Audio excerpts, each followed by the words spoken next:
Hello বন্ধুরা, আজকে 21শে জুলাই শহীদ দিবসে আমরা কলকাতা গেছিলাম অধীর চৌধুরীর নেতৃত্বে, এবং সেখানে এত জনজোয়ার যে বোঝা যাচ্ছে যে আগামী দিন এই বাংলায় জাতীয় কংগ্রেস ছাড়া কোনো বিকল্প নেই। এই ফ্যাসিবাদ সরকারকে তাড়ানোর জন্য একমাত্র বাংলা সমেত গোটা দেশে জাতীয় কংগ্রেসকে দরকার। এবং আমরা আমাদের শহীদ দিবসের সভা শেষ করে যখন ফিরছিলাম তখন দেখতে পেলাম আমাদের LOP leader of opposition Rahul Gandhiji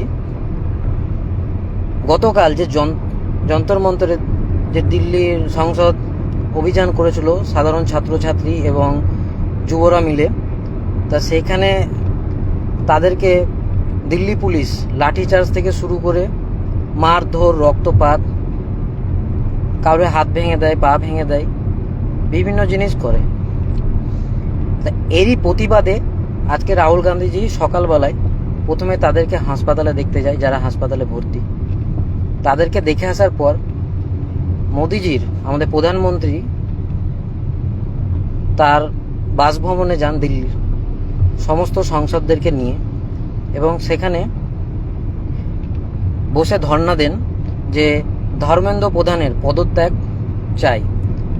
এতদিন ধরে যে ধর্মেন্দ্র প্রধানের পদত্যাগের জন্য দাবি দেওয়া চলে আসছে সাধারণ ছাত্রছাত্রীদের পক্ষ থেকে, ধর্মেন্দ্র প্রধান এমন কি জানেন মোদিজির বিরুদ্ধে যে তিনাকে পদত্যাগ করতে দিচ্ছেন না বা করাচ্ছেন না?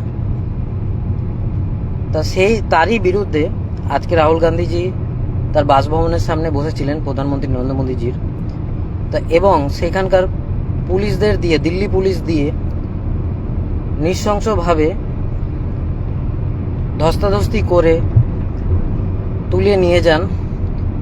মনে হয় আটক করেছেন প্রিয়াঙ্কা গান্ধী, রাহুল গান্ধী সহ আরও সাংসদকে হয়তো আটক করেছেন, যেটুকুন আমাদের কাছে খবর বা আমরা জানি, যা দেখতে পাচ্ছি। তা এই ফ্যাসিবাদ, এই যে তানাশাহি চলছে গোটা ভারতবর্ষের মধ্যে, এই তানাশাহির জবাব কিন্তু আগামী দিন মানুষ দেবে আপনাদের। ওই যে বাংলা কথায় প্রবাদ আছে না, যে অতিবার বেরো না ঝড়ে উড়ে যাবে। তা অতিবার আপনারা বেড়ে গেছেন, ঝড় অলরেডি শুরু হয়ে গেছে।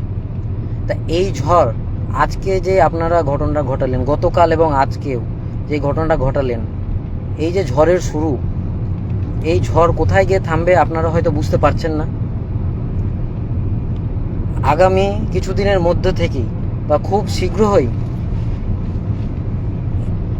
এই বাংলার কংগ্রেস, ছাত্র পরিষদ, যুব, এবং আমাদের মুর্শিদাবাদ জেলারও ছাত্র যুব যে আমরা পথে নামতে চলেছি, সেটা এখান থেকে আমরা স্পষ্ট করে দিচ্ছি যে আমরা পথে নামছি খুব শীঘ্রই।